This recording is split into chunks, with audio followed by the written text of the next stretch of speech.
नमो अरिहंताणं नमो सिद्धाणं नमो आयरीयाणं नमो उवज्झायाणं नमो लोये सव्यसाहूनम्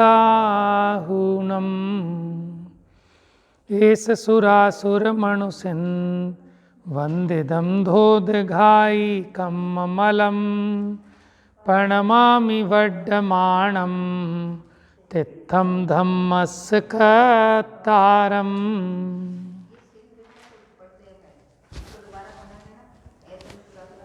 एष सुरासुर मणु सिंध, हाँ, एष सुरासुर मणु सिंध वंदिदं धोदघायिकं ममलं प्रणमामि वड्डमाणं तित्थं धम्मस्य कर्तारम्। अपने आप याद हो जाएगा कुछ दिनों में, जब रोज आप देख के पढ़ेंगे तो।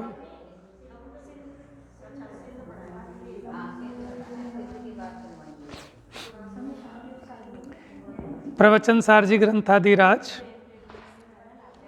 दिव्य ध्वनि का सार, वस्तु के स्वरूप का इसमें निरूपण चल रहा है। तो कल हमने क्या देखा था? गाथा नंबर 8 में पढ़ें एक बार गाथा फिर।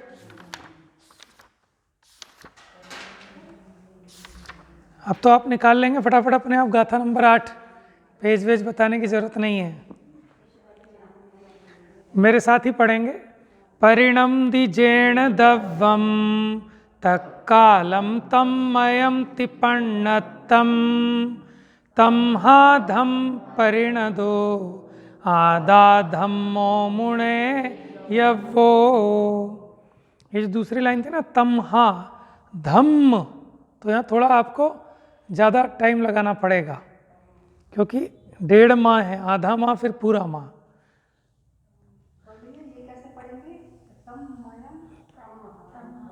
तन्मयं तिपन्नतं, तन्मयं तिपन्नतं, ता पे छोटी की मात्रा है ना। परिणम द्विजेण दव्वम तत्कालं तन्मयं तिपन्नतं तं हा धम्म परिणदो आदा धम्मो मुणे यवो। परिणम द्विजेण दव्वम माने द्रव्य जैसा परिणमित होता है, माने जिस भाव रूप से परिणमित होता है। तक कालम उस समय, तम मयम उस मय है, किस मय है? उस भाव रूप है, जिस भाव रूप से परिणमित हुआ। पण्णतम ऐसा प्रज्ञप्तम माने कहा गया है। तम हा इसलिए धम्म परिणदो कि जो धर्म भाव रूप से परिणमित हुआ। आदा माने आत्मा, धम्मो वो धर्म है, यानी जो धर्म भाव रूप से परिणमित हुआ। धर्म भाव बताया था आपको पिछली गाथा से कि समता भाव, राग द्वेष मोह से रहित भाव, जिसको हमने चारित्र कहा। तो उस भाव से जो परिणमित हुआ, यानी उस पर्याय रूप जो परिणमित हुआ, वो आत्मा उस भाव रूप ही है। किस भाव रूप? धर्म भाव रूप। तो इसलिए वो आत्मा धर्म है, वो साम्य भाव है।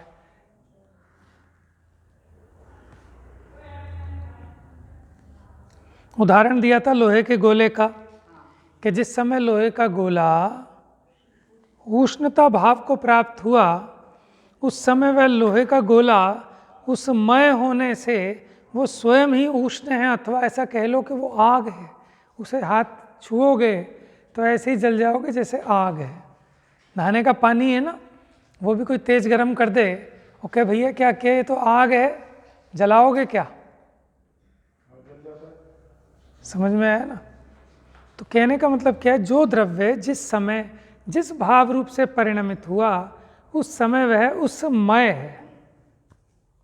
समझ में आया?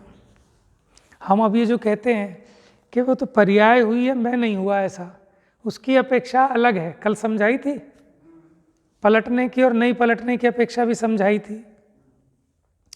तो फिर हम जो ऐसा कहते हैं कि ये जो राग द्वेष हैं, ये जो कसाएं हैं, ये तो पर्याय में होती है, मुझ में तो होती नहीं।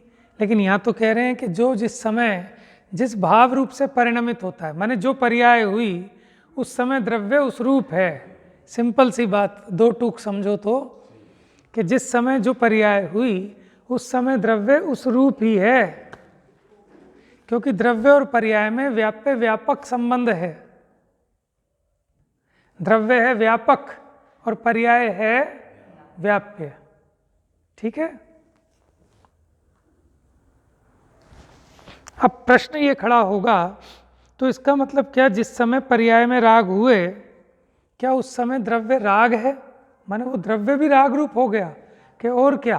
कि ऐसा थोड़ी है कि पर्याय विंध्याचल में है और द्रव्य हिमाचल में है, वो तो एक ही अखंड वस्तु है।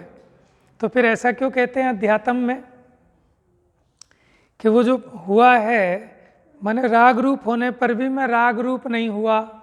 ये चर्चा शायद हमने पहले भी की थी एक बार, कि वो राग रूप परिणमन हुआ, लेकिन वो राग रूप परिणमन मेरा स्वभाव नहीं है। स्वभाव क्यों नहीं है? क्योंकि कर्म के उदय के बिना जीव राग रूप परिणमन नहीं कर सकता। कर्म के उदय होने पर ही ये जीव राग रूप परिणमित होता है।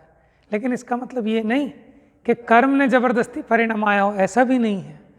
लेकिन ऐसा भी नहीं है कि कर्म का उदय ना हो और ये जीव राग रूप परिणमित हो जाए, ऐसा भी नहीं है। इससे समझ में आया कि ये राग द्वेष रूप परिणमित होना ये जीव का स्वाभाविक भाव नहीं है, ये औपाधिक भाव है। ठीक है, विकारी भाव है, क्योंकि पर के निमित्त के बिना नहीं हो सकता। तो इसलिए वो राग रूप होने पर भी अभी अगर ये उदय हटेगा तो राग भी मिटेगा। तो इसलिए राग रूप परिणमित होने पर भी मैं राग के स्वभाव रूप नहीं हुआ, वो मेरा स्वभाव नहीं हुआ। इसलिए राग रूप परिणमित होने पर भी मैं राग नहीं हुआ। वो अपेक्षा यहाँ है कि स्वभाव का नाश थोड़ा ही होता है। ठीक है ना। जैसे जल जिस समय गर्म हुआ, ठीक है, उस समय माने वो पूरा ही गर्म है, ऐसा नहीं कि उसकी पर्याय गर्म है। आप ये कहो कि साहब पर्याय गर्म है, जल तो वैसा का वैसे ही रहता है, पर्याय ही तो गर्म है? कि जो गर्माहट है वो पर्याय में है, द्रव्य तो शीतल है। तो फिर बताओ कहाँ, द्रव्य को पी लो ना, फिर पर्याय को छोड़ दो कि पर्याय ही तो गर्म है, द्रव्य को पी लो। हो सकता है ऐसा संभव? नहीं हो सकता। लेकिन आपकी दृष्टि में एक ऐसा कमाल है जिसको हम कहते हैं नय। क्या कहते हैं? नय। नय प्रमाण समझते हैं ना। तो नय यानी देखने का दृष्टिकोण, क्योंकि वस्तु अनंत धर्मात्मक है।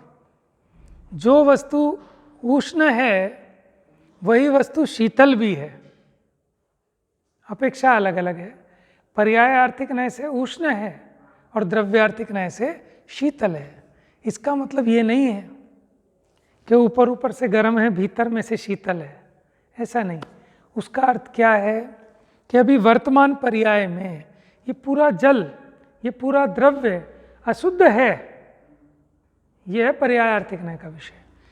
ऐसा होने पर भी अगले समय ये उष्णता हो सकता है न रहे और उससे पहले भी नहीं थी, तो वो उस समय उस रूप परिणमित होने पर भी वो उसका स्वभाव नहीं बन गया। ठीक है। तो द्रव्यार्थिक नय की अपेक्षा वो स्वभाव को पकड़ रही है और पर्यायार्थिक नय वो वर्तमान पर्याय युक्त वस्तु को पकड़ रहा है। लेकिन जैसी पर्याय हुई उस समय पूरा ही जल गर्म हुआ है। लेकिन कोई ये सोचकर है, ये सोचे अब तो भैया जल तो गर्म हो गया, अब तो गया बेकार, फेंको इसको, कि नहीं फेंको नहीं, इसका स्वभाव अभी भी इसमें मौजूद है। कौन सा स्वभाव? शीतलता का। लेकिन अभी ऐसे नहीं पी लेना, अब इसको बड़ी परात में डालना, ठीक है, थोड़ा उछालना, ठंडा करना और ये हो जाएगा। समझ में आया? हो जाएगा, पुरुषार्थ करना पड़ेगा। कि नहीं साहब ये तो अभी शीतल है, तो पी लोगे क्या? समझना, थोड़ी बड़ी बात कह रहा हूँ, छोटा मुंह और बड़ी बात है। अपेक्षा समझाने के लिए कह रहा हूँ, निषेध नहीं है। अपेक्षा सही समझोगे तो सही है, अपेक्षा नहीं समझोगे तो गलत है। कि ऐसे मैं तो अभी बना बनाया भगवान हूँ। कौन कह रहा है कि जो राग द्वेष रूप परिणमित हो रहा है, संसारी है, अज्ञानी है, मिथ्या दृष्टि है, वो भी ये कह रहा है कि मैं तो अभी हाजिर हजूर भगवान हूँ बना बनाया। जैसे हम उस जल में भी कह सकते हैं ना, भले ही कितना गर्म हो लेकिन अभी भी ये स्वभाव से शीतल है, अभी शीतल है। अच्छा अभी शीतल है तो पी लेता हूँ, तो बताओ अब शीतल है कि नहीं? माने अपेक्षा समझना आप। हम ये कह रहे हैं कि वर्तमान में उसका शीतल स्वभाव है, लेकिन शीतल स्वभाव होने पर आपको ये समझ में आता है कि इसको गर्म समझकर छोड़ मत देना, इसी को अपने पास रखो, जो इसकी विधि है योग्य विधि बनाओ और ये शीतल करो, क्योंकि शीतल हो सकता है, क्योंकि इसका स्वभाव है। शीतल करो और फिर पियो। उसी प्रकार जब ये कहते हैं कि आत्मा तो शुद्ध है, अप्पा सो परम अप्पा, तो इसका मतलब ये है कि इसका स्वभाव ऐसा है, परमात्मा रूप, शुद्ध रूप। उस स्वभाव को समझे तो अभी इस आत्मा को संसारी जानकर छोड़ ना दे, कहीं और से सुख नहीं मिलेगा। तो फिर योग्य विधि कर के आचार्यों ने जो विधि बताई है, सम्यक दर्शन ज्ञान चारित्राणी मोक्ष मार्ग, उसके द्वारा तुझे भी शुद्ध तत्व की उपलब्धि, माने शुद्धात्मा हो जाएगा, परमात्मा हो जाएगा। तो सारा खेल अपेक्षा को सही ना समझने से गड़बड़ हो रही है। कथन कोई गलत नहीं है, लेकिन हमारा उस ज्ञान उसको गलत ग्रहण करता है। कई लोग यही माने बैठे हैं। हम पूछते हैं क्या अभी राग द्वेष है कि नहीं? ऊपर ऊपर है, मैं तो अभी शुद्ध आत्मा हूँ। तो जैसे जल गर्म है कि नहीं? नहीं, ऊपर ऊपर है, ये तो शीतल है, तो लगाओ डुबकी। दुख तो आ रहा है ना अभी। अगर ये शुद्धात्मा है तो दुख क्यों आ रहा है? कि साहब है तो शुद्धात्मा, मैं मान नहीं रहा, लेकिन जो मान रहा है उसको आ रहा है क्या? अगर उसको आ रहा होता तो फिर खाना नहीं मांगना चाहिए उसको। दुखी है ना, तो दुखी जीव का लक्षण है, भीख मांग रहा है, इसका मतलब कमी है, भिखारी है। शुद्ध जीव का लक्षण तो ये होता है कि उसे कुछ नहीं चाहिए, वो अपने में पूर्ण तृप्त होता है। ठीक है, तो समझने के लिए चर्चा कर रहा हूँ। बात कोई गलत नहीं है, हमारी समझ गलत होती है, कथन गलत नहीं है। उस कथन को हम सही तरीके से ग्रहण करें तो अपना मार्ग प्रशस्त होगा। अब आपसे एक प्रश्न है, जो जल भट्टी पर खोल रहा है, भट्टी पे चढ़ा रखा है आपने नहाने के लिए, गर्म होता है ना, कहीं जाओ धर्मशाला में सुबह सुबह भट्टी पे चढ़ा देते हैं वो पानी गर्म। अब वो पानी शीतल है कि उष्ण है? अच्छा, अब हम ये कह दे शीतल भी है और उष्ण भी है, तो कोई आपत्ति है आपको? जो पानी, ठीक है, वो भट्टी पर रखा हुआ उफन रहा है, हम ये कह रहे हैं कि वो पानी गर्म भी है और शीतल भी है, आपको कोई परेशानी नहीं है? अच्छा, अभी पूछता हूँ ना, और अभी पूछता हूँ। नहीं, अगर गर्म ही कहोगे तो उसका जो शीतल स्वभाव है, अपेक्षा लगाओ ना अपने ज्ञान में कि जल का स्वभाव तो शीतल रहने का है। अभी भट्टी हटेगी, वापस अपने स्वभाव में आना चालू हो जाएगा, तो उस अपेक्षा वो शीतल भी है और गर्म भी है। लेकिन अगर शीतल भी है और गर्म भी है, तो जिस अपेक्षा गर्म है उसी अपेक्षा शीतल नहीं है, क्योंकि फिर तो वो पागलपन हो जाएगा है। अब कोई कहे कि साहब आप मामा हो कि भांजा, तो आप कहो कि मैं मामा भी हूँ और भांजा। अरे पागल हो क्या? या तो मामा होंगे या भांजे होंगे। कि नहीं भाई साहब, आप समझे नहीं कि मैं इनका तो मामा हूँ और उनका भांजा हूँ। बात समझ में? तो मामा भांजेपन है कि दोनों धर्म तो मेरे में ही है ना, लेकिन अपेक्षा अलग अलग है। हाँ, अगर मैं ये कहता कि इनका ही मामा हूँ और इनका ही भांजा हूँ तो गड़बड़ होती। तो उसी प्रकार जो हम शीतल कह रहे हैं वो उसके स्वरूप की, स्वभाव की अपेक्षा कह रहे हैं, और जो गर्म कह रहे हैं वो अभी उसके वर्तमान जो उसकी दशा है उस अपेक्षा कह रहे हैं। ठीक है, लेकिन कोई इसको 50-50 मान ले तो मर जाएगा। ऊपर ऊपर मान ले तो अच्छा, ऊपर ऊपर लो, 2-4 जग बाहर फेंक दिया, अब इसमें डुबकी लगा लो तो भी जल जाएगा। तो ये गाथा ये बता रही है कि जिस काल में जो वस्तु जिस पर्याय रूप परिणमित हुई उस समय वह वस्तु उस मय है। अब इसके लिए आगे की गाथा भी इसकी पुष्टि में कहते हैं। कोई आपको प्रश्न परेशान कर रहा हो तो आप पूछ लेना, ठीक है? सुबह से शाम तक तो भाव बदलते रहते हैं। सही है, सोते समय क्या नहीं बदलते? कितने कितने भाव, कैसे कैसे भाव होते रहते हैं। सोते समय सो गए? नहीं, कहाँ सो गए भाई, सब पूरा जानते हैं। सोते समय सुबह उठ के आपसे पूछे कैसी नींद आई, कि बहुत बढ़िया नींद आई, अरे नींद अच्छी नहीं आई, तो ये पता होता है। लेकिन सोते वक्त अपनी चेतना थोड़ी हीन हो जाती है, तो उठने के बाद हमें वो चीज़ मेमोरी में नहीं आ पाती, ठीक है ना, क्योंकि उस समय चेतना हीन हो जाती है। जिसकी नहीं हो पाती वो परेशान रहता है, वो कहता है सब नींद बढ़िया नहीं आई। क्यों? मुझे सब पता चल रहा था, कोई आ रहा है, कोई जा रहा है, कभी लाइट जल रही है, कभी बुझ रही है, कभी कुछ हो रहा है, कभी कुछ हो रहा है ना। तो यानी वहाँ उसकी चेतना हीन नहीं हुई। लोग बाग नींद की गोली खा के चेतना शून्य होके फिर सोचते हैं कि हाँ, उस समय तो आश्रम चल रहा है, उस समय तो आश्रम चल रहा है। देखो उस समय भी ज्ञान का काम चल रहा है, लेकिन उस समय ज्ञानहीन हो जाता है। इसलिए अपने को ऐसा लगता है कि हम कहाँ जान रहे हैं, सब कुछ जान रहे हो। सपना देखते हो कभी, तो सपने में कौन जान रहा है? और सुबह उठ के कई बार याद भी रहता है, सुनाते हो भाई सुन, मेरे को आज रात को ऐसा सपना आया। तो ये ज्ञान ने काम नहीं किया तो किसने किया? तो ये तो एक समय भी लाइट बुझ गई तो ये जीव का अभाव हो जाएगा। समझ में आया? और सारा फील होता है आपको, पूरी एक अलग दुनिया चलती है, सपनों की दुनिया भी अलग है। हाँ, समझ में आया? अब जैसे अब हमें जिस चीज़ का विकल्प चल रहा होता है ना, जैसे सपने में पैर फिसला तो वो अपना भी पैर झटकता है। हाँ, छटकता क्या, पूरे एकदम सावधान होकर उठ जाते हो। जरा सा ऐसे सपने में ही ऐसे फिसलते हो ना, तो ऐसा लगता है कि पूरे गिर गया एकदम। जैसा विचार चलता है वो उसमें भी चलता है फिर सपने में। अब जैसे हमने जब ट्यूशन पढ़ाना चालू किया तो सपने में हम बस मत्था मारते रहते थे बच्चों के साथ, अरे तेरे समझ में क्यों नहीं आ रहा। जब हमने दुकान पे बैठना चालू किया तो बहुत दिनों तक दुकान का सौदा ही बेचते रहते थे सपने में। ऑफिस ज्वाइन किया तो वो जो कोई चीज़ चल रही होती है तो वही सपने में भी वही चल रही होती है कि इसमें अब ये लिख दो, वो कर दो, ऐसा करो, वैसा करो।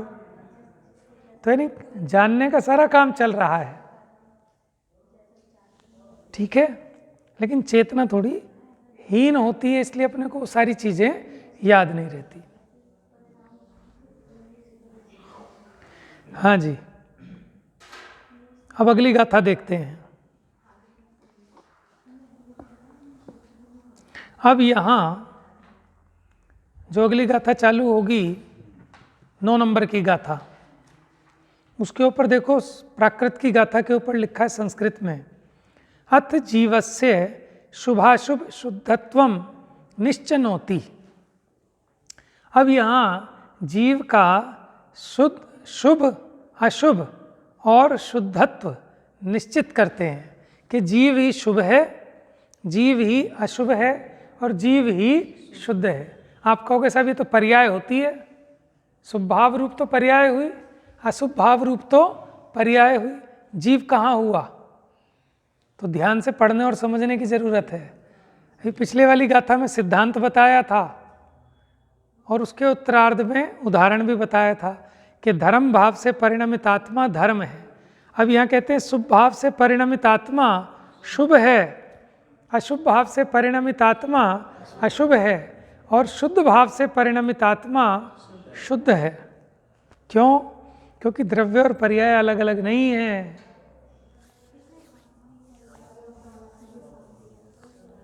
पढ़ेगा था, पहले मैं पढ़ूंगा फिर आप पढ़ना। पहले मैं एक एक शब्द बताऊंगा। जीवो परिणमति जदा सुहेण असुहेण वा सुहो असुहो। जीवो परिणमति जदा माने जीवो परिणमति जदा माने जैसा परिणमित होता है। कैसा? सुहेण माने शुभ, शुभेण। अशुभेण यानी अशुभ। वा सुहो असुहो। अब सुहो असुहो क्या है? हाँ, शुभ या अशुभ। शुद्धेण तदा शुद्धो हवदी ही। अच्छा पढ़ लो, शुद्धेन तदा शुद्धो हवदी ही परिणाम संभावो। देखो जीवो परिणमति तो समझ गए, जीव परिणमित होता है। जदा माने जैसे, सुहेण प्राकृत प्राकृत है, ये प्राकृत है। संस्कृत उसके नीचे लिखी है, देखो उसी के नीचे 2 लाइनें और लिखी है ना। बिल्कुल, आप देखो ना, हिंदी से नहीं मिल रही, कह रहे हैं जीवो। हाँ हाँ हाँ हाँ, सही बात है। देखो ये ऊपर प्राकृत की लिखी हैं 2 लाइनें, उसके नीचे संस्कृत की देखो। लेकिन वैसे अभी तो पता चल जाता है संस्कृत और आ जाएगा अब। हाँ देखो, जीवो परिणमति जदा माने जीव परिणमित होता है जैसा। कैसा? सुहेण यानी शुभ रूप। हाँ, असुहेण अशुभेन यानी अशुभ रूप। वा माने अथवा। सुहो माने शुभ, शुभ शुभ। असुहो माने अशुभ। और नीचे शुद्धेण माने शुद्ध। तदा देखो, जदा तदा, जदा तदा समझ गए क्या? जैसा वैसा, अथवा जब तब, जब तब। जदा तदा, यदा यदा, सुना होगा ना आपने, यदा यदा ही धर्मस्य, जब जब, तदा तदा, तब तब। तो यानी जब जीव शुभ अशुभ भाव या अशुद्ध भाव रूप से परिणमित होता है, तब वह शुभ अशुभ और शुद्ध हवदि माने होता है। परिणाम सब भावों माने स्वभाव से। देखो गाथा पढ़ें अब।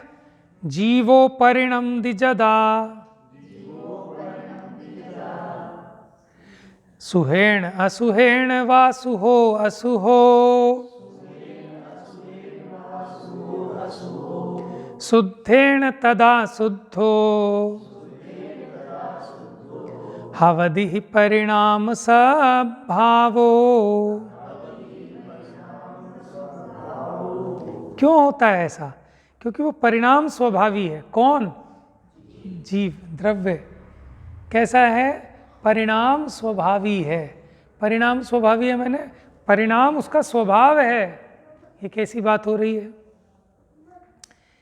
कि परिणाम जीव का स्वभाव है, कि अगर वो परिणाम रूप परिणमित ना हो, उसमें परिणाम ना हो, तो जीव का ही अभाव हो जाएगा।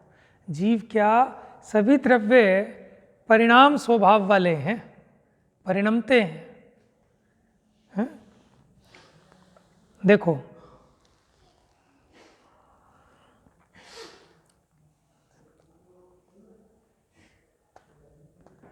नीचे देखना आप, जहाँ लिखा है अन्वयार्थ, मिल गया क्या? अन्वयार्थ मूल ग्रंथ में तो है, रमेश भाई सबके पास भी है, आपके पास भी है अन्वयार्थ। यहाँ जिनके पास मूल ग्रंथ होगा नीचे देखो, जीव परिणाम स्वभावी होने से। देखो गाथा में आई थी ना सबसे अंत में लाइन, परिणाम सब भावो, कि परिणाम स्वभावी है। इसलिए जदा जीवो परिणमदी, ऊपर लिखा था ना जीवो परिणमदी जदा, क्योंकि ये जीव परिणाम स्वभाव वाला है, इसलिए जब ये परिणमित होता है, जब ये जीव परिणमित होता है कैसा, सुहेण असुहेण, शुभ अशुभ रूप,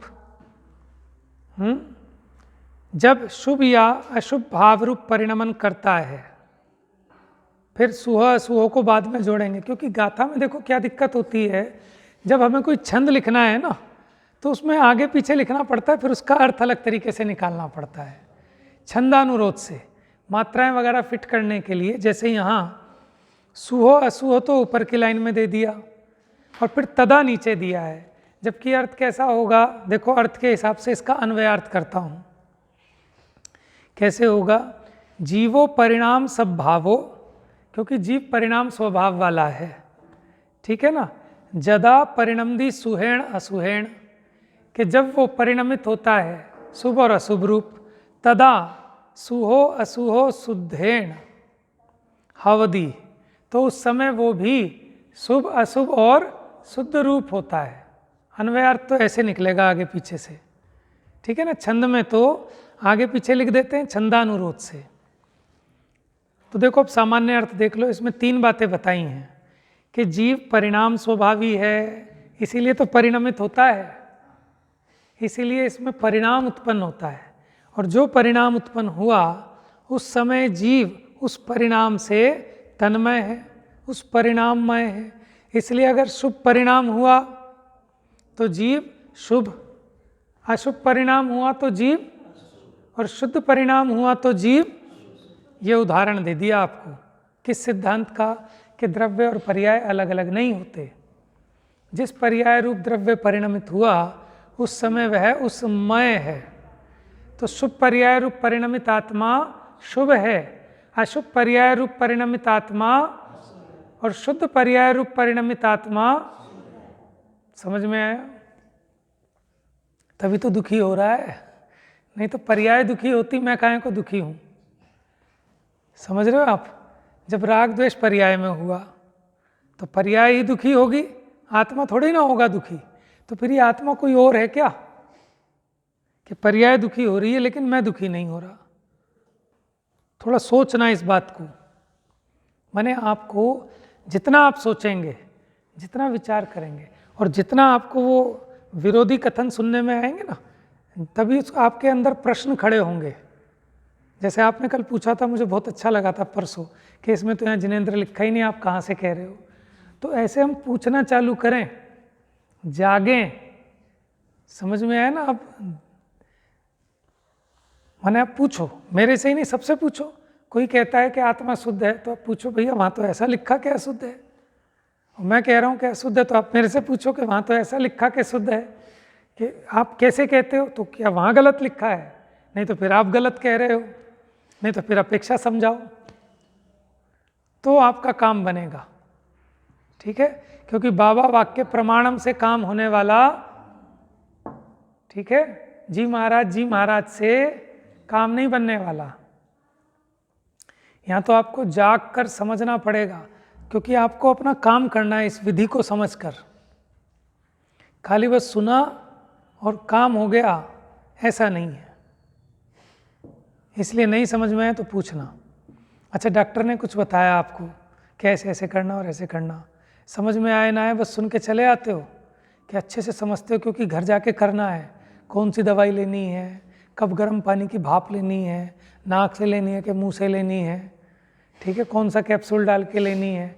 जब तक नहीं समझ में आता तो छोड़ते हो उसको कि नहीं डॉक्टर साहब एक बार फिर से बता दो ज़रा। अच्छा, फिर ऐसा ले सकता हूँ? अच्छा, शहद तो हम लेते ही नहीं, तो फिर चाशनी से ले लूँ क्या? है, पूछते हैं ना, क्योंकि अपने को करना है। कौन नहीं पूछता कि जिसको करना नहीं हो या जिसको अच्छे से समझ में आ जाए।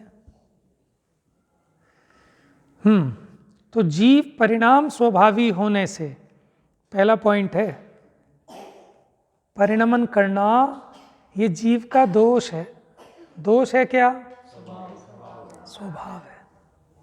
समझ में है ना? हम ऐसा समझने लगते हैं कि पर्याय तो है, दोष है। दोष नहीं है, स्वभाव है। सत्ता ही नष्ट हो जाएगी।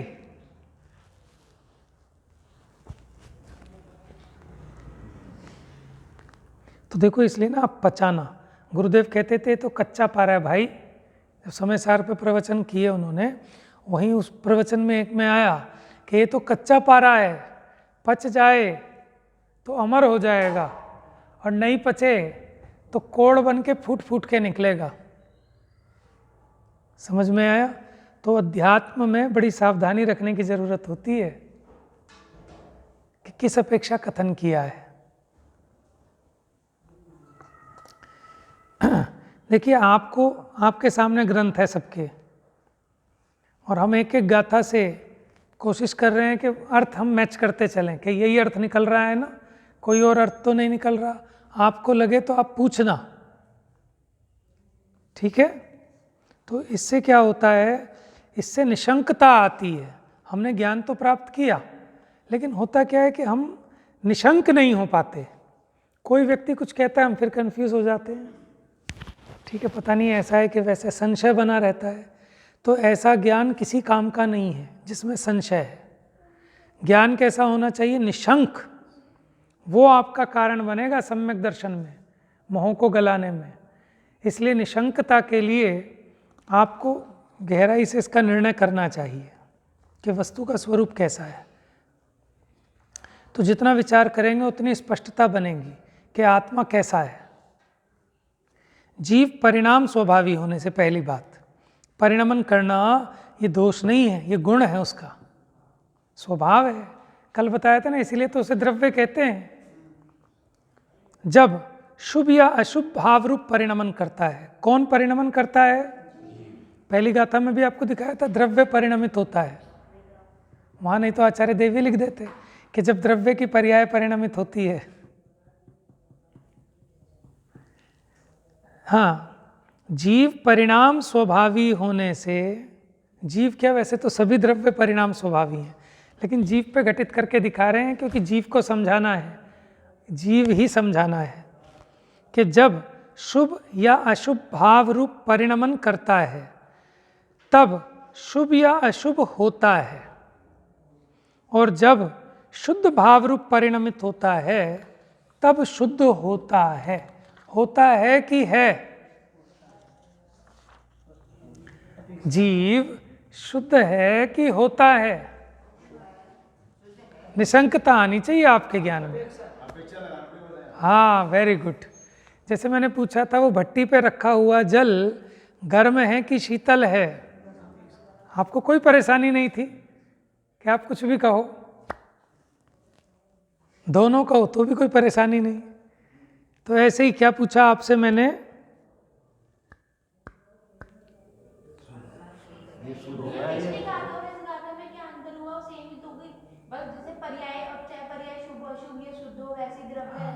ये उदाहरण की गाथा, दृष्टांत दिया। वहाँ तो धर्म पे दृष्टांत दिया था कि धर्म रूप भाव हुआ तो वो आत्मा धर्म है। अब सुख पे घटित करके, क्योंकि ये देखो, आप समझना, जीव अगर मुमुक्षु है, अध्यात्मी है, तो ये तो मान लेगा कि हाँ, धर्म रूप परिणमित आत्मा हुआ धर्म है, लेकिन ये नहीं मानेगा कि राग रूप परिणमित हुआ आत्मा राग है, द्वेष रूप परिणमित हुआ आत्मा द्वेष है। फिर क्या कहेगा? नहीं नहीं, पर्याय में हुआ है द्वेष, आत्मा तो भगवान है। तो इसलिए उन्हें महसूस हुआ होगा, इसलिए उन्होंने फिर लिखा कि अगर शुभ भाव रूप से परिणमित हुआ तो आत्मा ही शुभ है, अशुभ भाव से परिणमित हुआ तो आत्मा अशुभ है, और शुद्ध भाव से परिणमित हुआ तो वो आत्मा शुद्ध होता है। अच्छा, मेरा प्रश्न था कि शुद्ध होता है कि है?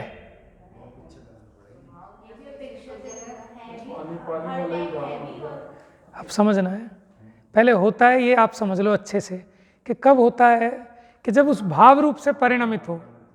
अब हम परिणमित तो हो रहे हैं राग द्वेष रूप, और क्या कह रहे हैं? मैं शुद्धात्मा हूँ। तो समझो तो ढंग से, आचार्य देव तो ये कह रहे हैं कि जब जिस समय जिस भाव रूप से परिणमित होता है उस समय वह वही होता है। फिर आपको वो बात समझ में आएगी। अब देखो, जिसने प्रवचन सार पढ़ा हो और फिर अब समय सार पढ़े, तब वो उसका सही मर्म समझ पाएगा ढंग से। नहीं तो ऐसे तो हर कोई मान के बैठ जाता है, बड़ा आसान है कि हाँ मैं शुद्ध हूँ, मैं शुद्ध हूँ। फिर वो प्रश्न खड़ा होगा कि प्रवचन सार जी में तो सिद्धांत से बता रहे हैं ना, बिल्कुल, क्योंकि स्वरूप है ऐसा कि जिस भाव रूप से परिणमित होता है उस समय वह वही होता है। तो राग द्वेष रूप परिणमित आत्मा को भी आप शुद्ध क्यों कहते हो? तो लिखा है वहाँ छठी गाथा में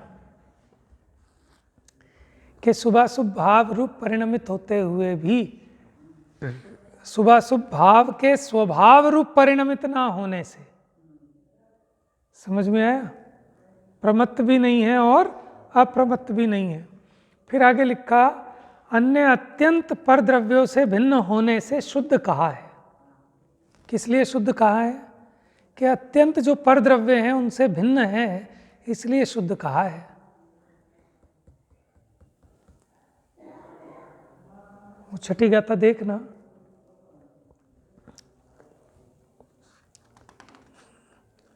क्योंकि टाइम है नहीं, मैं कुछ बात कह दूं और फिर वो अधूरी रह जाए तो वो गलत मैसेज जाता है, इसलिए उसको हम छोड़ देते हैं। याद आएगी तो लेंगे, नहीं तो नहीं।